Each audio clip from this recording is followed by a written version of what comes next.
Yes, let's get started. You're Annie, part two, Annie Gaudreault, of this amazing part one, as everyone may or may not know, we have recorded. It's in the Facebook group. You can easily get that. But we got the engine going in our questions and answers, although it's so much is happening to our body. Um, and everyone's different, some more than others. But even when we touched on a few subjects, there's still the lingering weight gain unexpectedly. And then when you have the unexpected weight gain, then how are you going to get rid of it? And I know we still people are dealing with night sweats and hot flashes. So as our fuel, as our little fires burn inside us, Annie, we'd love to have you take us today in part two and dive a little deeper. Oh, thank you. Thank you. So who was here last time? Danielle and Jane, were you both there last time? So Jane, Jane, you were. Okay. Very good. I missed it, but I did follow up the next morning and watch the video. So Oh, thank good. you. Okay, wonderful, Yeah. wonderful. Great, great, great, great. Um, and what about you, Beth? I was not. This one's my first one. Okay, great, Get some great. light in Well, the room. great to have you here. Thank you. Wonderful. Wonderful. So, yeah, I did not want to repeat content that was part of the first one, except for, just one slide to just kind of situate us and kind of put some context a little bit around it. So, thank you. Thank you for taking time out of your week to spend it here, and I'll make sure that we have a little bit of time as well for Q&A. And because we're a small group, like, it's just unmute yourself and just kind of go, "Hey, Annie, can you just replay that? I'm not sure exactly what you meant," right? So, because this is for you tonight, and I'm going to start by sharing my screen. Just give me one quick second. Here we go. All good? Yes. See that? Yeah. Marvelous. All right. Okay. So let's jump right in. So I wanted to, this is the repeat slide from last time. I wanted to just make sure that we did not forget that estrogen is had an effect on our whole body, right?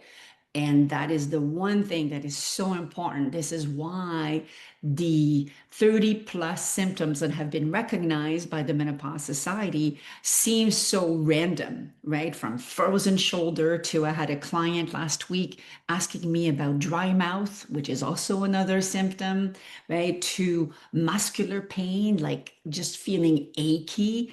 And of course, the infamous, the brain fog and feeling a little bit like, wow, it feels like a little slow finding my words and, names of people and things like that. Things that, before we were like so good. And then, yes, right. The impact today, we're going to focus a little bit on, that infamous, menopause weight gain. And this is textbook what happens when, people will come, in my practice, they'll say like, what the heck is happening?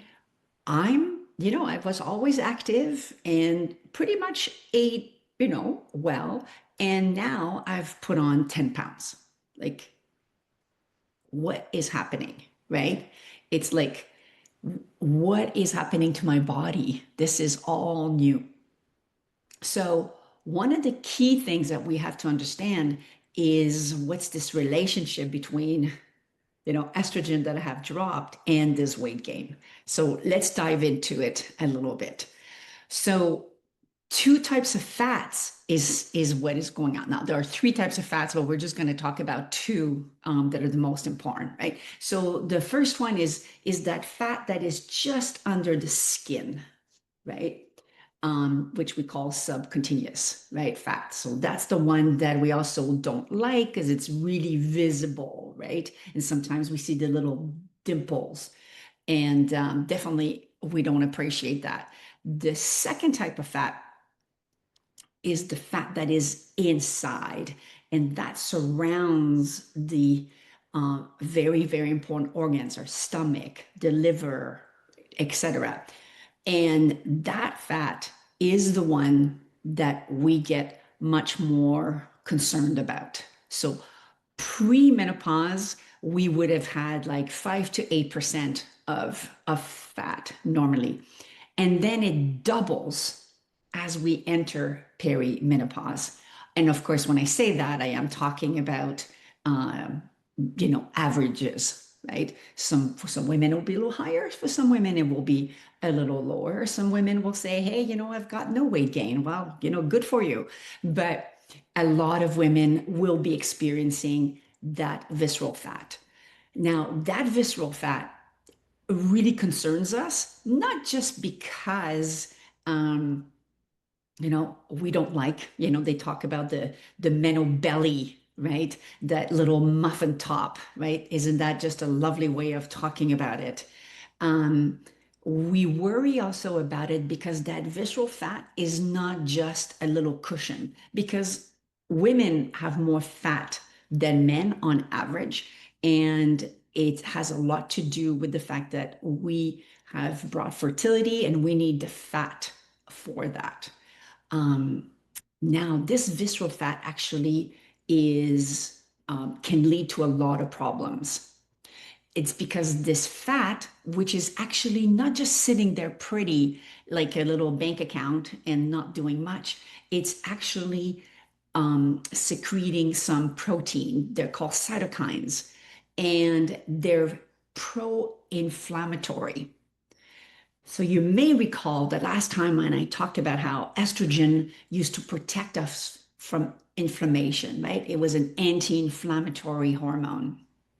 Well, now we get double whammy. Not only is estrogen going down, so we're more prone to inflammation, but we're more prone to this fat in the middle that is causing also more inflammation in the body.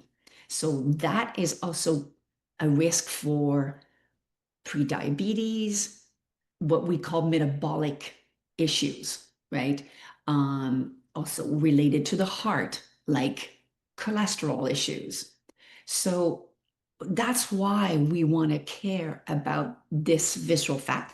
And of course, because we care about our bodies and we want to feel good in our body, right?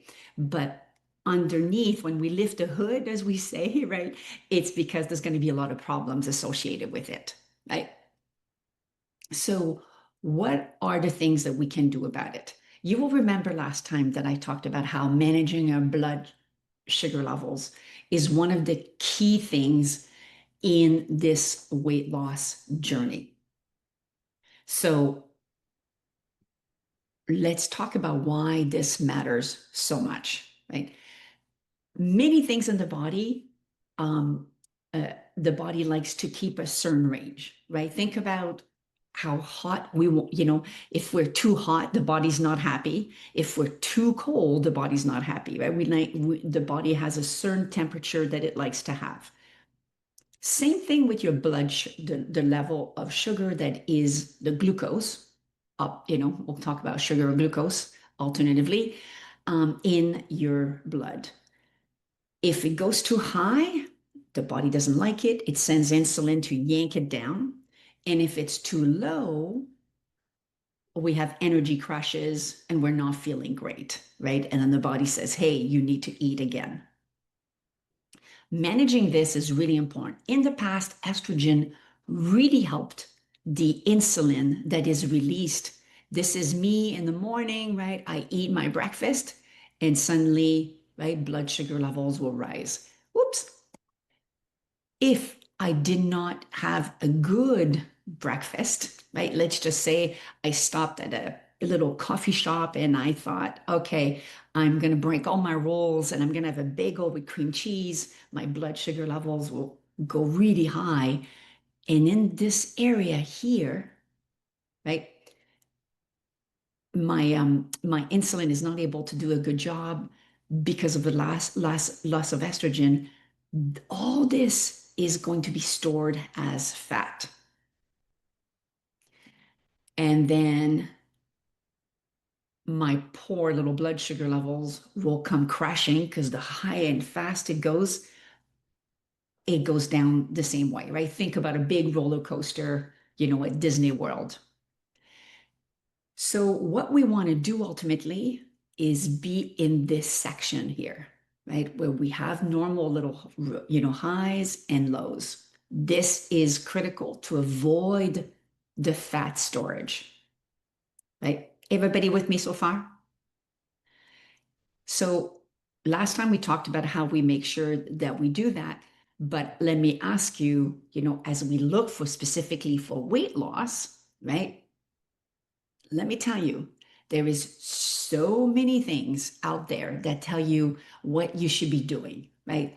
Oh, maybe you should fast like a girl or eat like a girl, which I take offense to. We're not girls, we're women. And then there's like, oh, well, maybe you should be eating keto.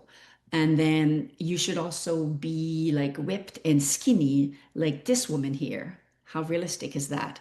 And then there are complete nonsense from social media where people say things like, hey, if you're vegan, you won't have these things in your arteries, so therefore no menopause.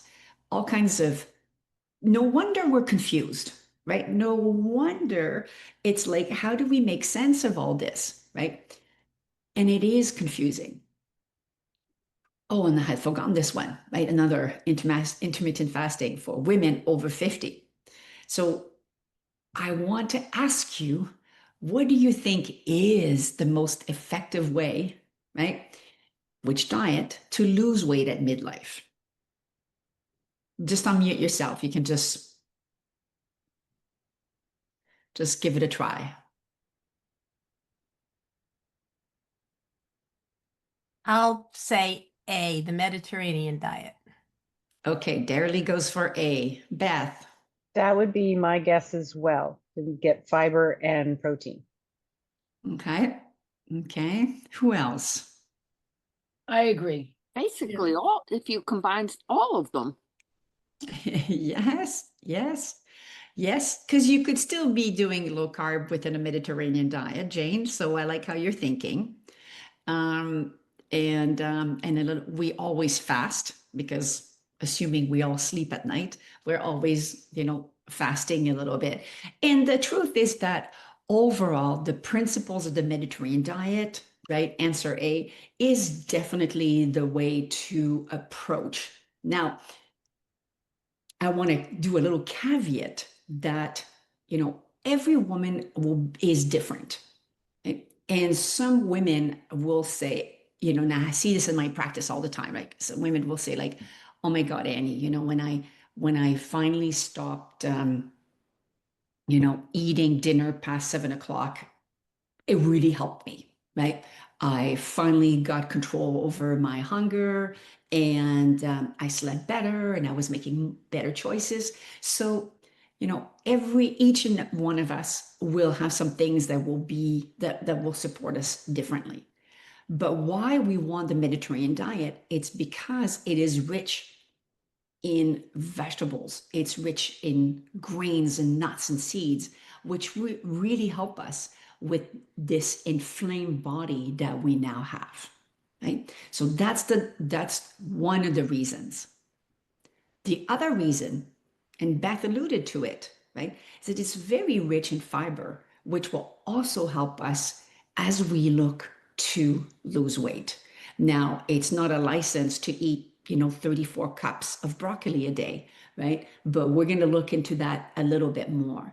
But there are some important principles here that will help us with the weight loss, right? And it's also when we talk about Mediterranean diet, I think that sometimes what we should also say is it's about cooking real food, like a lot of these people who ate these traditional Mediterranean foods, right? So it's about cooking whole foods that are rich in fiber, that have lots of nutrients in them, which is how we benefit from them as well, right? So we do want to have a good amount of protein. Now we have to be careful because I feel that a little bit of the social world is saying, we should be like doubling and tripling, the amount of protein that we have. And it's interesting, right? I had a client not that long ago who, when she came to see me, she was like having a 1.8 grams of protein, per body weight. And it was way too much for her. It was much too much for her lifestyle. And it was one of the things that kept her from actually losing weight. She was just eating so much damn protein. It was crazy. So I think that we have to be a little bit careful. Now, I know, Laura and Daralee, that you're talking always about movement. So I'm going to assume here everybody's doing a good amount of, daily and weekly movement. But, unless you are doing big training, right? I'm talking of, 2 sessions per day and, like a lot of build, like when people do marathons and these big endurance things, most people don't need more than about 1.2 grams of protein per kilogram of body weight. And when I actually say per kilogram of body weight, it's your ideal weight, right? So let's say I'm 150 pounds, but I would like to be 140. I'm going to take 140 and, of course, convert that into kilograms. But that's a really important thing. Protein digests slowly. They keep us fuller longer. And they will help us in terms of managing blood sugar levels as well. Because when I'm having protein, they don't spike insulin and blood sugar levels like, some processed starch. Do you have a question, Beth? I just want, can you say that again? It was what was the calculation? Yes, so Congrats. 1.2 gram per kilogram of ideal body weight. Okay, thank you. Okay. So, and then, like I will, like, I'm not in training right now. Like I'm in what I would call like just a maintenance time. I go for some runs and do weightlifting. But I'm not going above 1.2 grams right now. And when I'm in training, which will start probably like, mid-December, for an event next year, I will start to go up to 1.3, 1.4. But even with a minimal amount of activity, 1.2, will be enough. Now, a lot of the North American diet, as most of us will be familiar, right, is a lot of processed things, like an English muffin that doesn't have much left in it in terms of fiber. But it's important to track our macros a little bit. If this is something that you're new to and you are conscientious of, you wish to lose some weight, this is a goal of yours, I really recommend that you track these nutrients, that you track your protein. People always surprised to hear that one egg has about 6 or 7 grams of protein in it, right? Like it's not a lot. And I'm 5'10", so I'm quite tall. I need in my day probably about 90, a good 90 to 100 grams of protein per day. Right? If I had just 2 eggs for breakfast, that gives me about 13 grams of protein.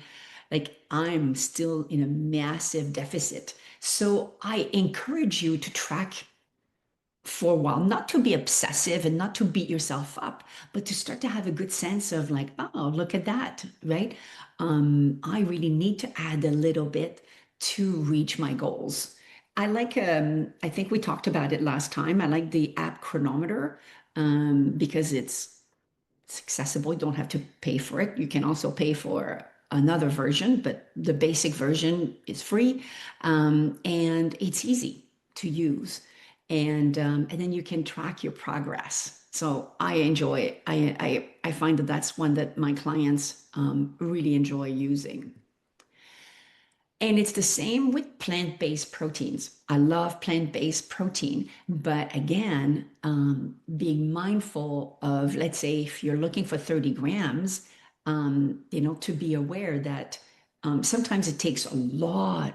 Like, if you look at chickpeas, it takes, almost 3 cups to reach 30 grams of protein. So another argument to make sure that, for a little while to track and see your progress. That's going to help you monitor, how much protein you are taking.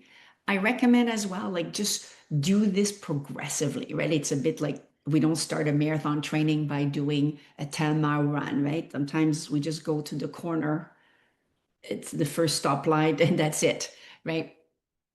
So if this is something that you're struggling with, right, just apply yourself a little bit progressively with it.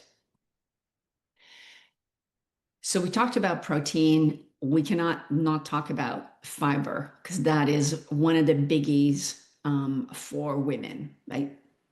Because fiber is like it's the big Swiffer of the body, right? So it's really important, especially because think of fiber as great for elimination, but strategically also it really helps with some of the byproducts of the hormones that women are actually getting rid of. So you really want to be upping your fiber. Also, fiber is a great naturalizer in terms of balancing your blood sugar levels.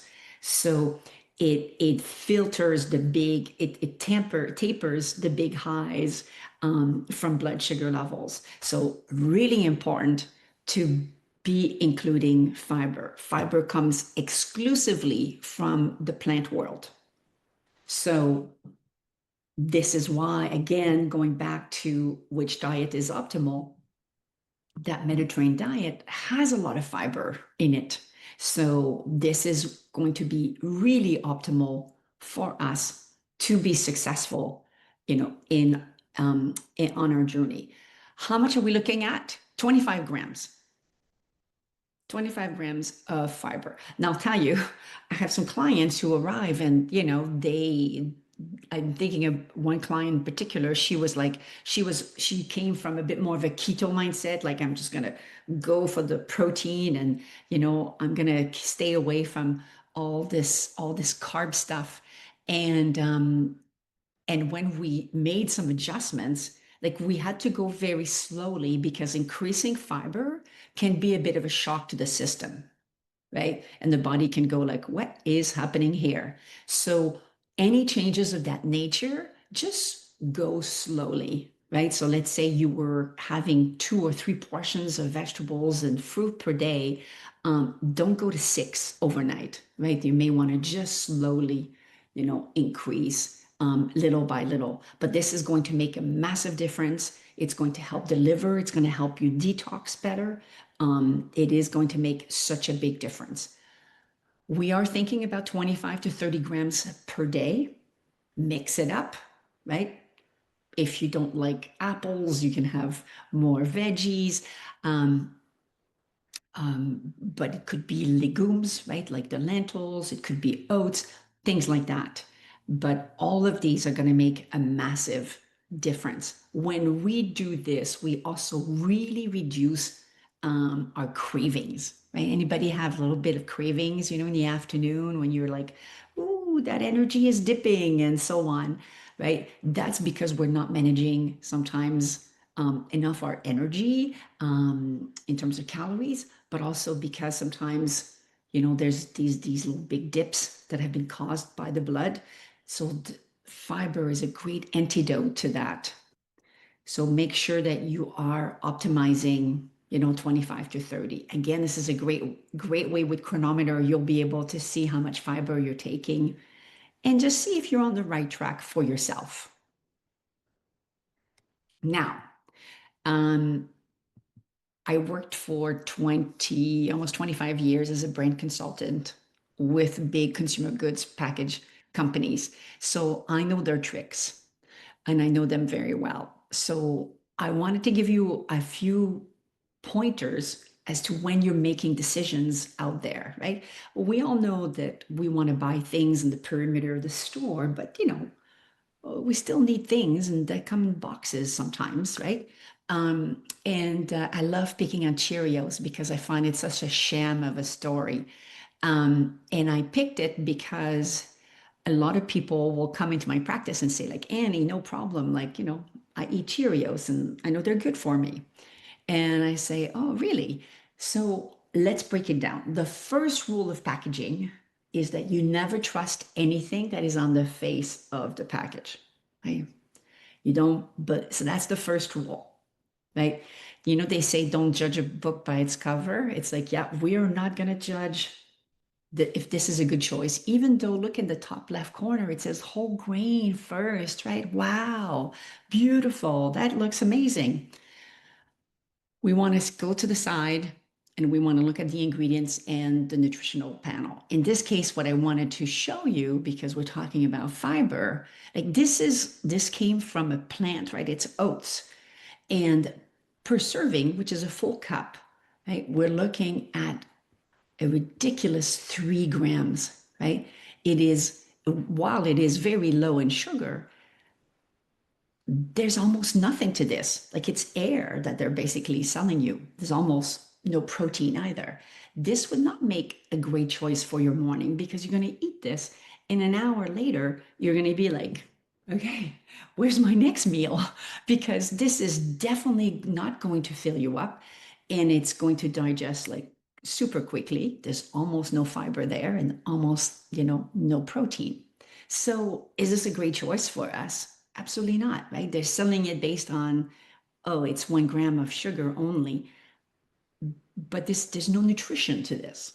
This is not going to give you much, even though they've probably added vitamins. They've probably added some B vitamins, B3, B6, etc. But, ultimately, you're wasting your money. Now, it's interesting. They launched, of course, a Cheerios protein. So I was like, excellent, let's take a look and see what they're doing. So again, I believe it was 1 cup, although I think that got cut when I did my little screen grab here. But so on the front panel, right? Amazing, it's 8 grams of protein. Yeah, but again, where's the fiber? We're now gone down in fiber. So there's even less fiber than before, right?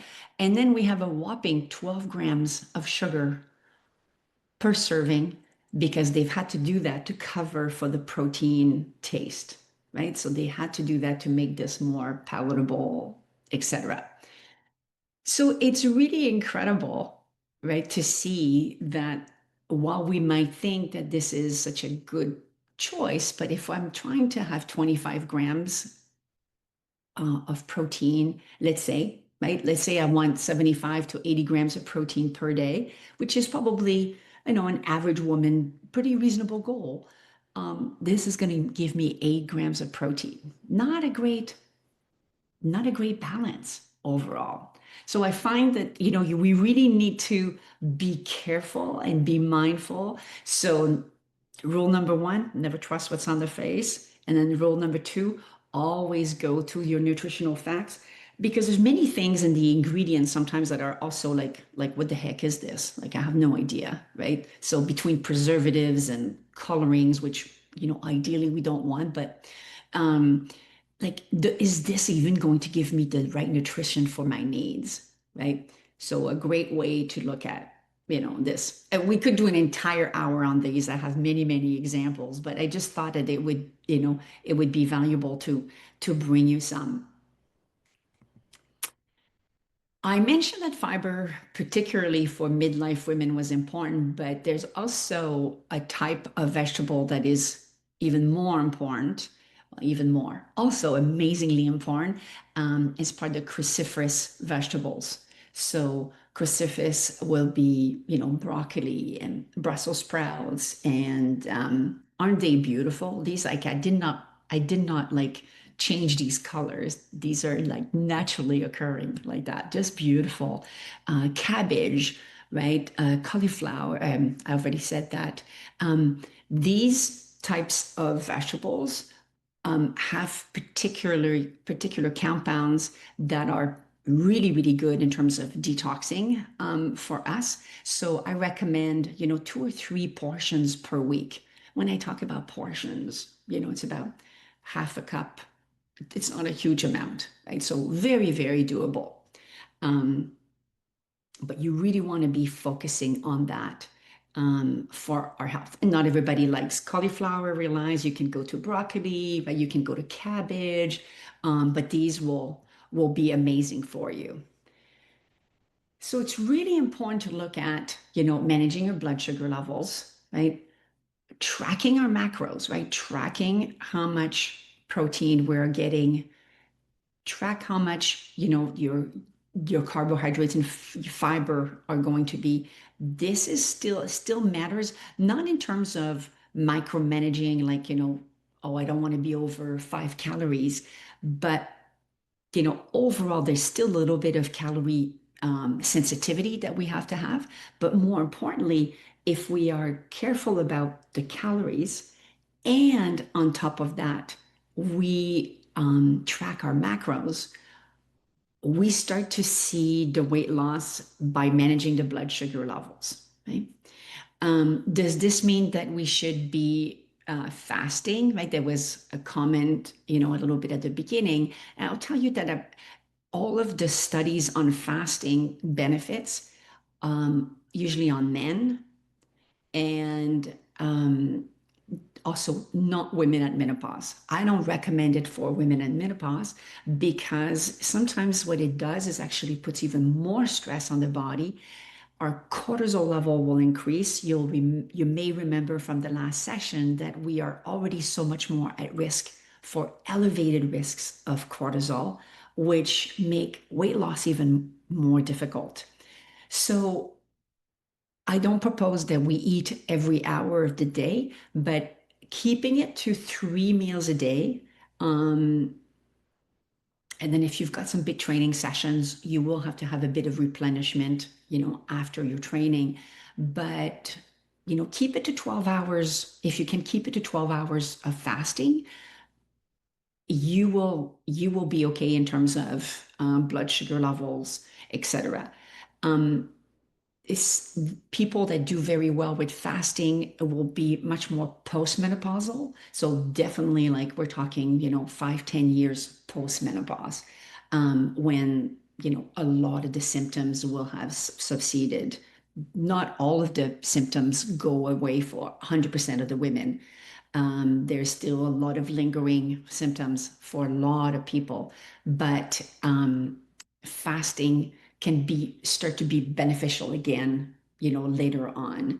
And of course, if it's something that you espouse and it works for you, then by all means continue. But a lot of the data suggests that at menopause, it's not the beautiful magic pill that we were all hoping for, right?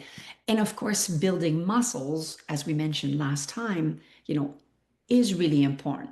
We do fight the loss of muscle, just like all humans, men and women will experience that, starting in our 40s. But the healthier the muscle, the more calories we are burning, right? So not only do we want to protect the muscle mass, but we want to increase the engine capacity. So the healthier the muscle mass, the healthier we are going to be. I think I mentioned this last time. I did not make up this line, but I really like it, that muscle has now become like the organ of longevity, right? So we can extrapolate someone's health span from the quality of the health of the muscle. So protect those muscles and, continue to strength train with Laura. Is so important. And I'll mention quickly, do protect your gut, right? There's so much more, like the science on the gut field is crazy, exploding. There's a lot of data that suggests how the gut is related to, called the second brain, impacts so much. For menopausal women, it really, really helps in terms of metabolism. And we want to take a look at 2 things, right? We know about probiotics, a lot of us, but we also want to make sure that we are conscientious of prebiotics. So probiotic food, which would be like fermented foods, yogurt, kefir, sauerkraut, kimchi, almost every miso, every culture in the world almost has some fermented foods, which has live bacteria. So the more strains and different kinds of bacteria we have in the gut, the better it is. Prebiotics are basically kind of the food for the bacteria, and prebiotics come from fiber. So you see how everything is connected back to what we talked about, right? So we are looking for prebiotics. It's amazing, actually. I had a client who wanted to lose weight, and she was, as they say, right, like there's apple people and then there's pear-shaped people. So she was one of the pear-shaped people, and she was like, Annie, if I could just like lose the weight and so on, and I want to just get rid of the shape that I have and get into like a little slimmer and narrower.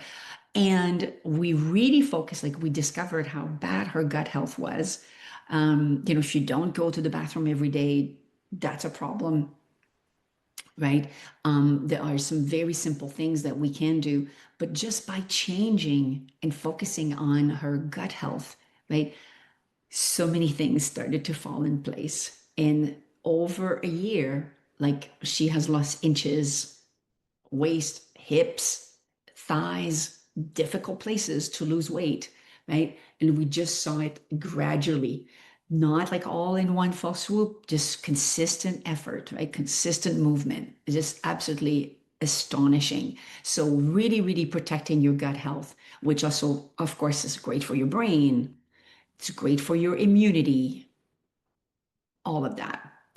And I'd like to talk about how mindset is something that we forget, but is so, so key as part of this. It's watching the words that we use, right?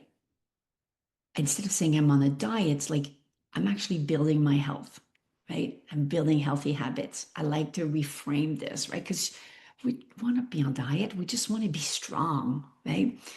Instead of saying, at menopause, I hear this a lot, right? Annie, I don't recognize my body, right? It's like, I'm actually listening to my body, right? Because my body is sending signals and telling me messages, and I need to pay attention, right? I hear this a lot, like, oh, well, this aging thing sucks. It's so hard. And it's like, let's change that to being in a mindset of curiosity, right? What's next? I wonder what's going to be happening, right? Because we are constantly evolving. That mindset is so important as our bodies change, because our bodies are supposed to change. You've been changing since the moment you were born, right? So now it's about like, okay, now I'm building beautiful, strong body that will support me. And if you're wondering why this slide is here, it's because there was an amazing study out of Harvard University.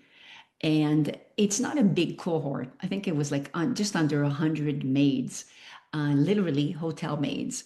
And they told half of the cohort that cleaning these rooms and doing all of the work that is necessary to clean a room, which we know is very physical, was actually enough exercise, and they were meeting the Surgeon General, amount of recommended exercise that could lead to weight loss. And then the other cohort was not told that. And they did this for 2 months. And at the end, the cohort that had been told that they were actually exercising while they were doing this had lost more weight, and their blood sugar levels were down. And there was one more, and I cannot remember if it was cholesterol or blood pressure, but it was related to cardiovascular health, right? So our mindset is massive when it comes to all of these habits, right? And if you want to read about it, just Google Harvard study with maids. And it's quite fascinating. But to me, it always highlights how critical our mindset is as part of our everyday life, right? And that we need to believe in what we are doing, right? To have this positive mindset that what we're doing is actually going to be making, a difference, right? And I'll finish with the hot flashes because I think, Laura, we wanted to touch on that today. So again, we'd love to know what do you think is the percentage of women that will, and this is in North America, because across the world, it changes from culture to culture. But just unmute yourself.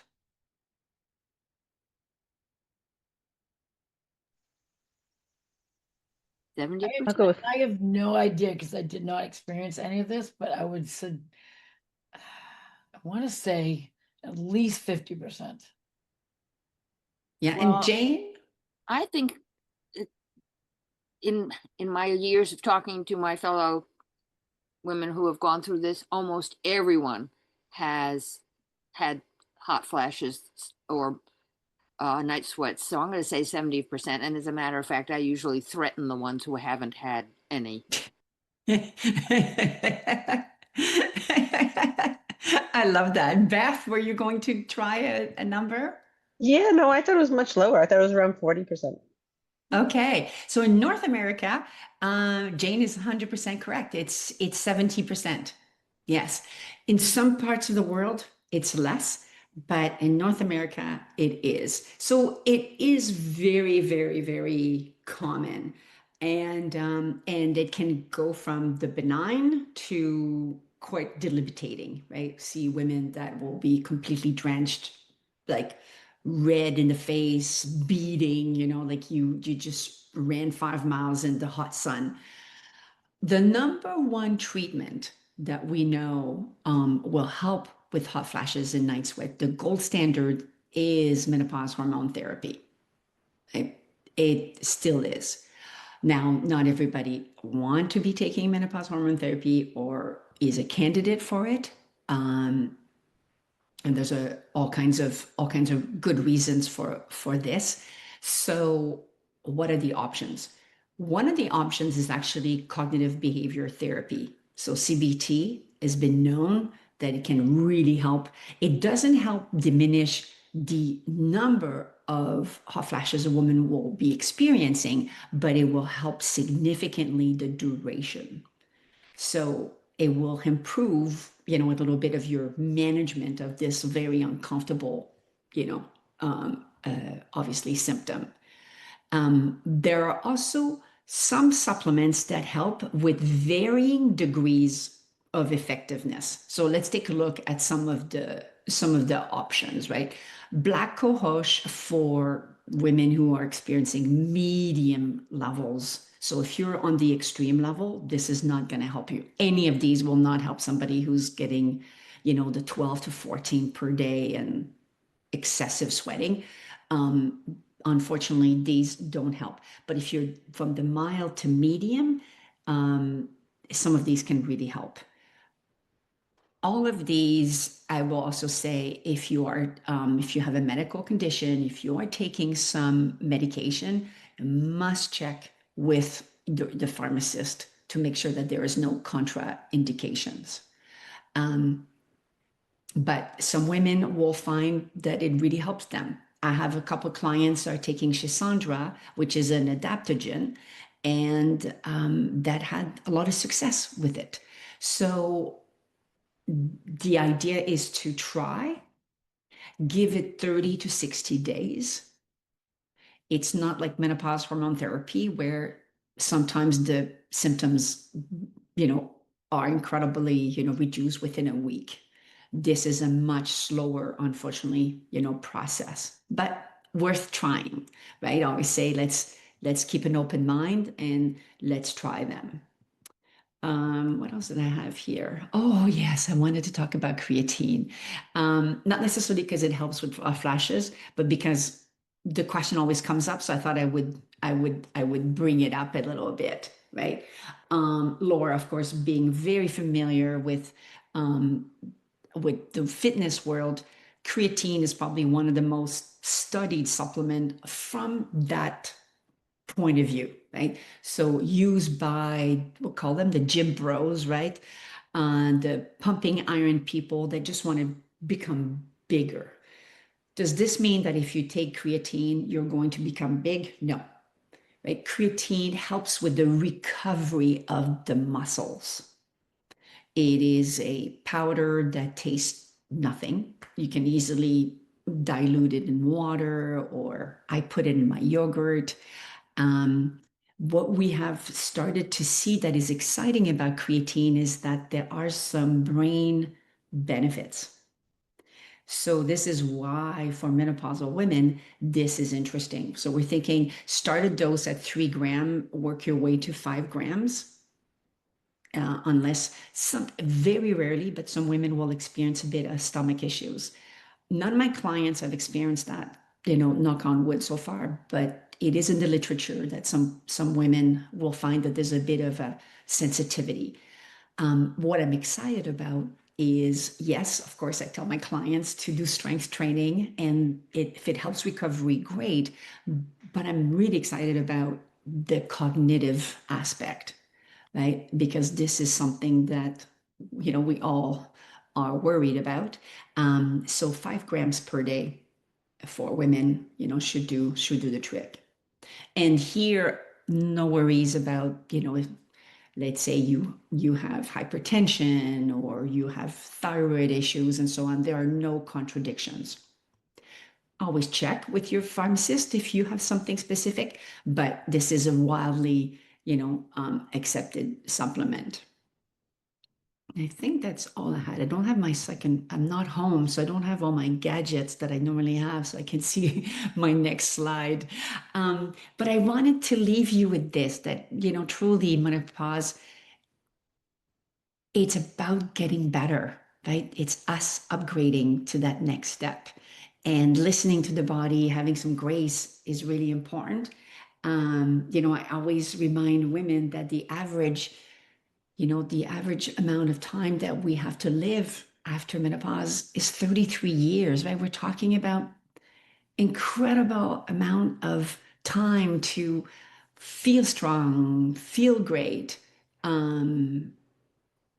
go after our dreams and do all the wonderful things that we want to do. So, there might be a little bit of challenges along the way, but, with some adjustments, we can lose the weight, we can have more energy, right? And feel better.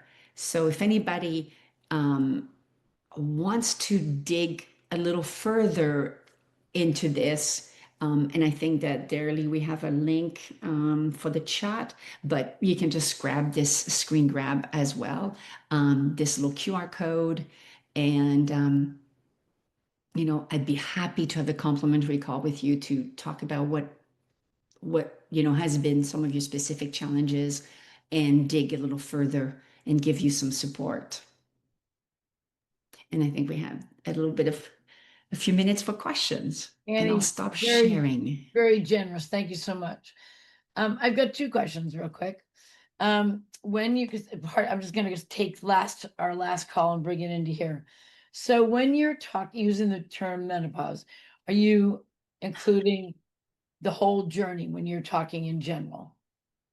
Because there's the pre, and then there's the day, and then there's the post. So you're Yes. you're generalizing about the whole journey. Okay. Yes. And then the second thing I wanted to know is, so back to the gut, which is another whole discussion, with the prebiotics. So do you feel we can get what we need from our foods as far as our prebiotics? We don't need to be taking supplements. I do. Okay. Yeah, absolutely. Absolutely. Yes. Supplements can be of great help when our health has been compromised, we've been sick, all kinds of things like that. But I do believe that with a pretty mindful diet, that women can get the macronutrients that they need and the gut health support that they need from food alone. Absolutely. Because living in the Cayman Islands, of course, everything being shipped in, I have to look at everything as what kind of nutritional value does it have at this point. It was, force ripened and picked before it was even ripe. So hence why obviously being selected with what kind of fiber I'm having and if it's got anything left in it by the time it gets here. Thank you for that. And then as far as anything fermented is going to be able to tick the box on probiotic. Okay. Yes. Yeah. And little quantities go a long way when it comes to fermented foods. So it's not like having buckets and buckets, right?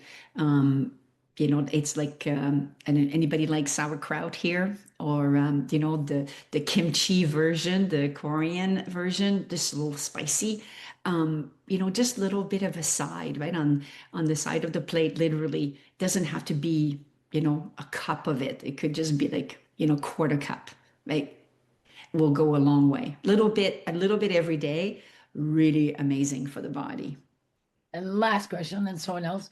You talked about a variety of live bacteria. So the more we can get into that community, the better in our gut, right? Yes. And that comes from the more variety you have in your own diet. Okay. Right. So the more variety you have, I know I have a lot of clients will say like, oh, those are my three favorite vegetables, right? I love carrots, I love broccoli, and I love, gonna make it up, but asparagus. And then I'll say, okay, what else could we incorporate, next week, right? The more you incorporate new things, the healthier that gut health is going to be, right? So I invite you all to look at, even though we all have our favorites, to be looking at, okay, well, actually it's fall right now. There's lots of squash, for example, right, in North America. What else, so go by sometimes seasonality, or sometimes one of my favorite client challenge is to say, you have to find something next week that you have never bought at the supermarket, right? And I know it can be daunting a little bit. It's like, what is she talking about?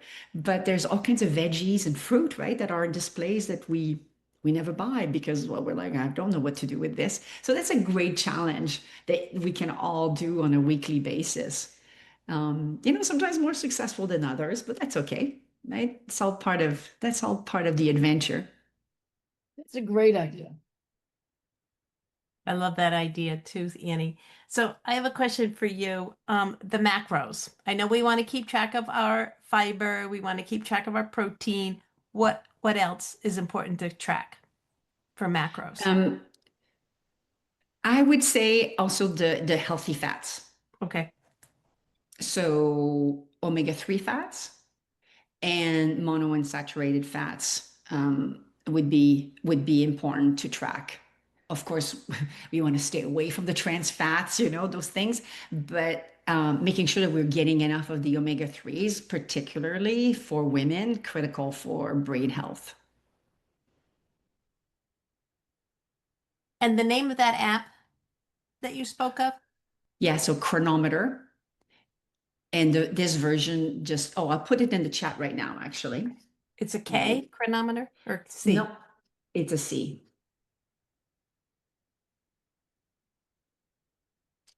Oh.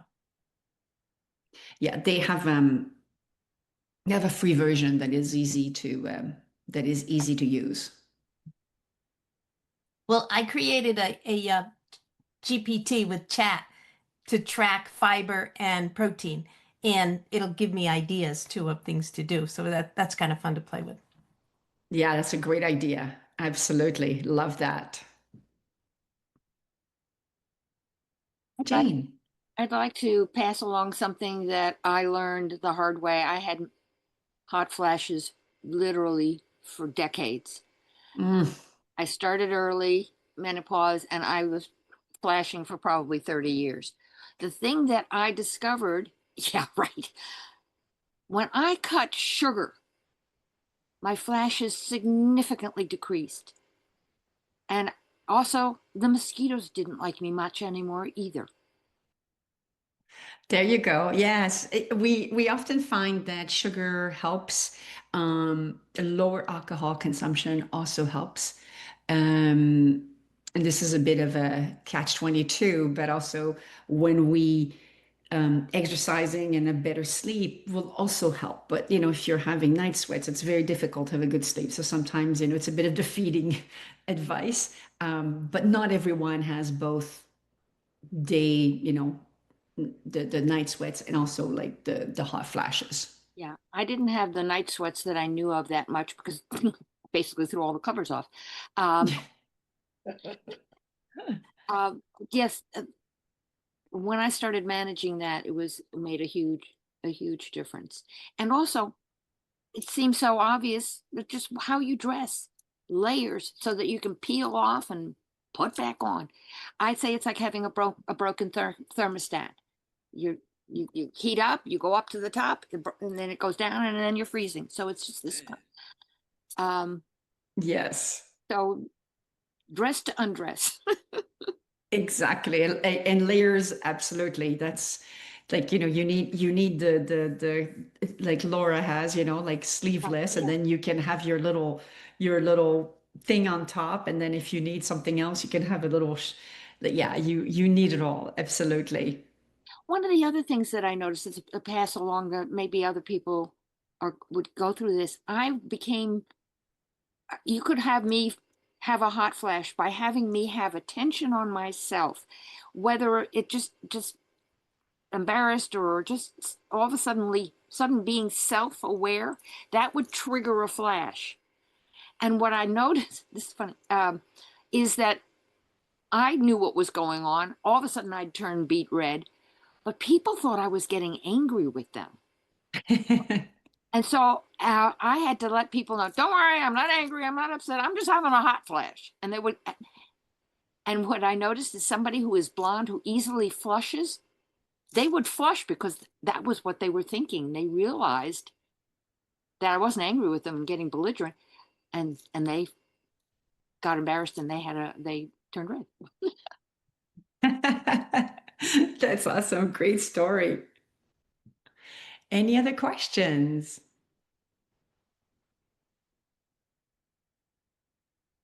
This was great. Thank you so much, Annie. This was fabulous. And we are definitely going to send out the recording. So if you want to, get in there and watch it again, I know I was taking notes, but there's some things that I want to go back and listen to again myself for sure. Oh, you're most welcome. Yes. It's such a big topic, right? Like it's like we could have a whole retreat on this. Well, usually I do. That's what I do with people. An hour, it feels like we want to give them so much. Too, also, one of the things that you didn't touch on maybe was that a friend of mine and myself, when we started perimenopause, we had no idea. Nobody told us that horrible depression that we went into, that sleeping and the not being able to do anything and wanting to rip somebody's guts out or just crying. We had no idea what was going on, we were going into menopause.